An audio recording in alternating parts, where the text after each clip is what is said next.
There's a part in a Rock Nation contract that says that people are not allowed to sing about Christ.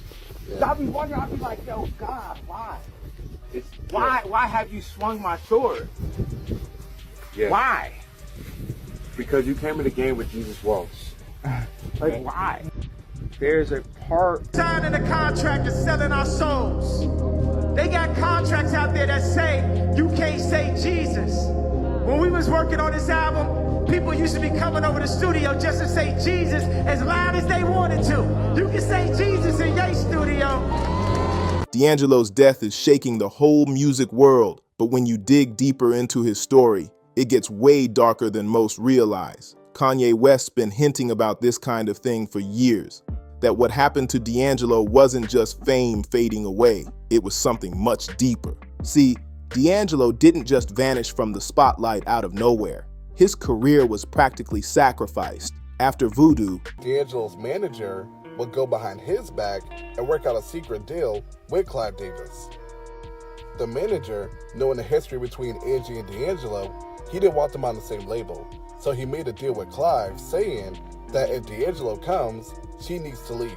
He went silent for over a decade before dropping Black Messiah. During that time, he was battling personal demons, crushing public pressure, and some seriously shady forces in the industry that didn't want him to win. Kanye once talked about those so-called rituals, the humiliation, the secret sacrifices that go down behind closed doors. And some fans now believe D'Angelo was another victim of that same system. He might not have been literally sacrificed. When I first heard your music, the first thing I said was, this nigga had been in a black church somewhere and been in a Pentecostal church somewhere. That's right. And so I was not at all surprised to find out when you hit that groove where you had come from.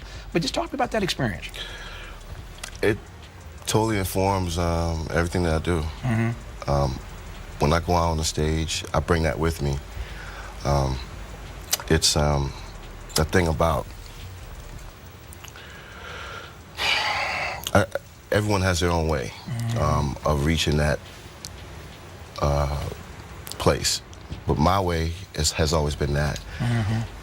Because I feel like when I come on the stage with that authority from that source, there's nothing that can touch that.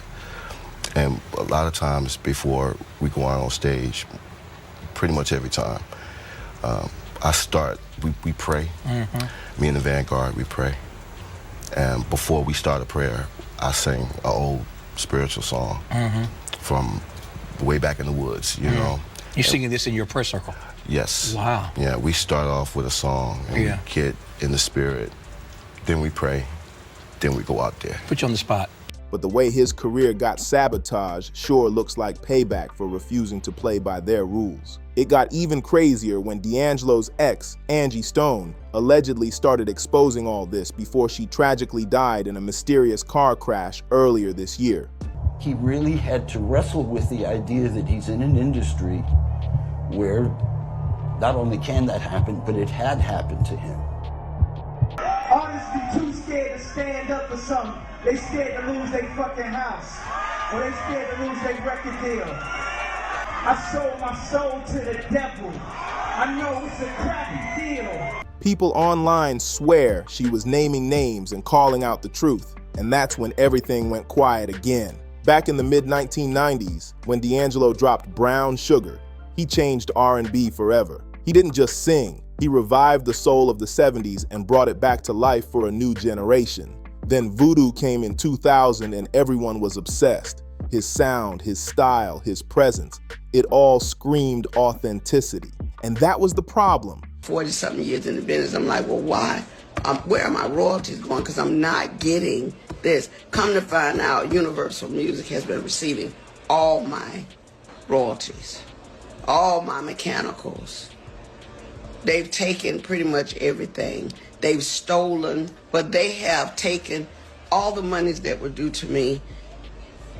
They have basically absorbed in that company. And even though there's several class action lawsuits, people that were working on my behalf never even registered the songs, all the songs that I've done. I'm only coming to find out they were not properly registered by the companies that I signed over to.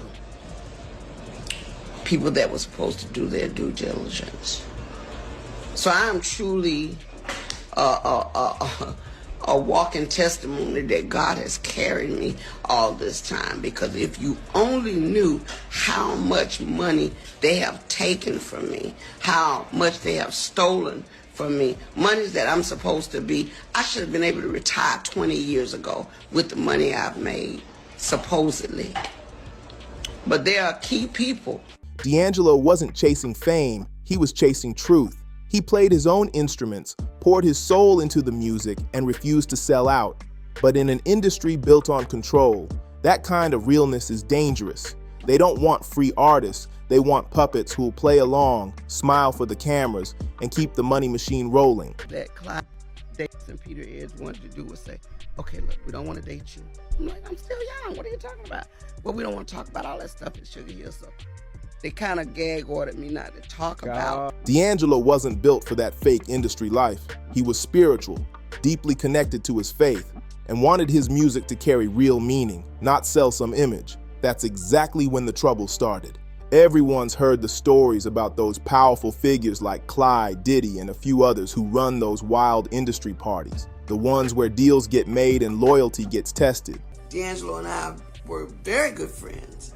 But I need for you to know that as wonderful as that friendship has been, it came with a lot of challenges.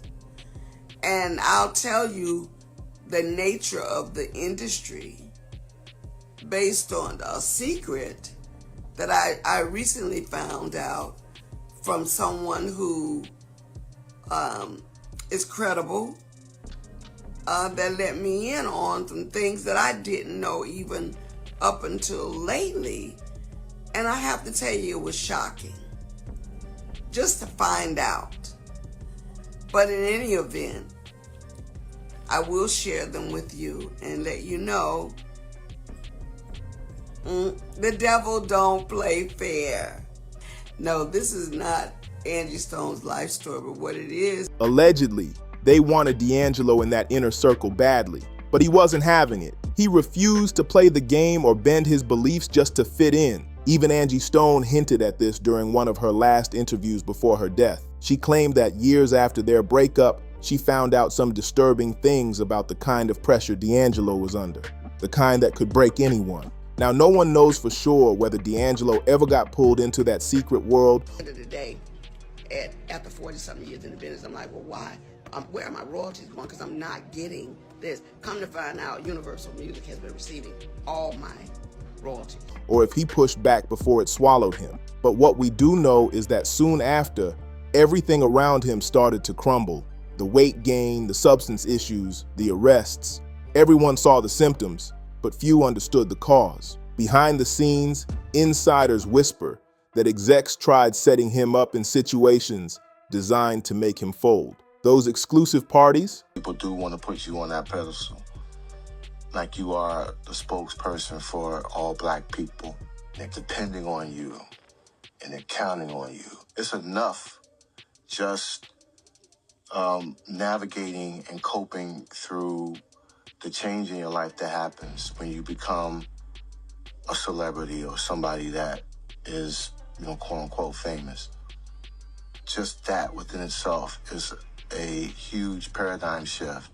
The flashy collaborations, they weren't about music, they were about control. And that's what people mean when they talk about industry sacrifices. They don't always have to take someone out physically. They can destroy you mentally, drain your spirit, and erase your name from the spotlight without ever lifting a finger. The industry has a way of turning rebellion into a warning sign, making examples out of anyone who dares to go against the grain. D'Angelo walked in with revolutionary talent and a fearless spirit, but by the time the machine was done with him, he wasn't the same. Something behind the scenes clearly broke him down, something that made him never want to be part of that world again. I went crazy, wanting to touch and feel on him and pull at his stuff. They will pull his shirt so hard that it would choke him. So we decided we would put slits in the back of his t-shirts. So when they pull it, it'll just come off easily and not choke him to death.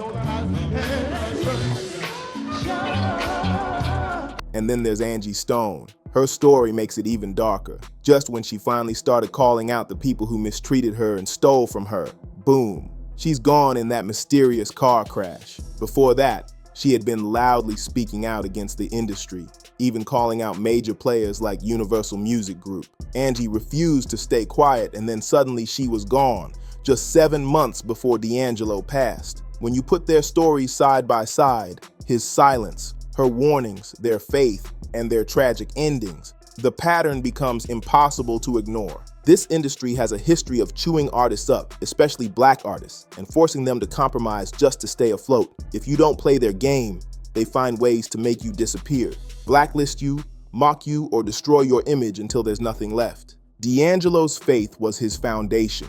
He wanted his music to reflect his connection to God and his truth, but that didn't fit their agenda. They wanted hits, flashy image, and sexualized content, not a man pouring out his soul about Jesus and integrity. When people hear Illuminati in the music world, they picture secret societies and wild rituals. But the truth is, it's usually a symbol for something even more dangerous: control. It's about the invisible power structure, the executives, the contracts, the gatekeepers, all pulling strings from behind the curtain. They decide what artists can say, how they dress, and even what they're allowed to sing about. And that's exactly where D'Angelo's story fits in. Those high-pressure parties, those exclusive industry circles, those sneaky contracts demanding total obedience, that's all part of the game. Refuse to play, and you're punished with silence, humiliation, or straight-up career destruction. D'Angelo wasn't just a soul singer. He was a man of conviction, someone who fought to stay true to himself in a business built on manipulation. But the price for integrity? It's heavy. He got blackballed, disappeared for years, and faced constant rumors about breakdowns and pressure behind the scenes. When you put all the pieces together, Angie Stone's warnings before her tragic death, Kanye's talk about secret rituals, and D'Angelo's mysterious downfall, it paints a chilling picture. The music industry isn't just dark, it's cold-blooded. And no, it's not always about literal sacrifices. It's about the symbolic ones. Your freedom, your peace, your career. All of it can vanish if you don't bow down. That's the real trade-off behind the fame. Give them control or lose everything. Still, D'Angelo left behind something untouchable, a legacy soaked in truth and resilience. From Brown Sugar to Black Messiah, his music still hits deep and inspires new generations to keep creating, no matter the pain. As one fan said on X, D'Angelo dropped Brown Sugar, went silent for years, battled his demons, and came back with Black Messiah, proof that beauty can rise from struggle. In the music game, pure talent just ain't enough. You can pour your heart into the art, stay true to your soul, and still get punished for it. The truth is, this industry is ruthless. Stand your ground. Refuse to play by their rules, and you might pay the price, even if it takes decades for that price to show up. D'Angelo's story proves it.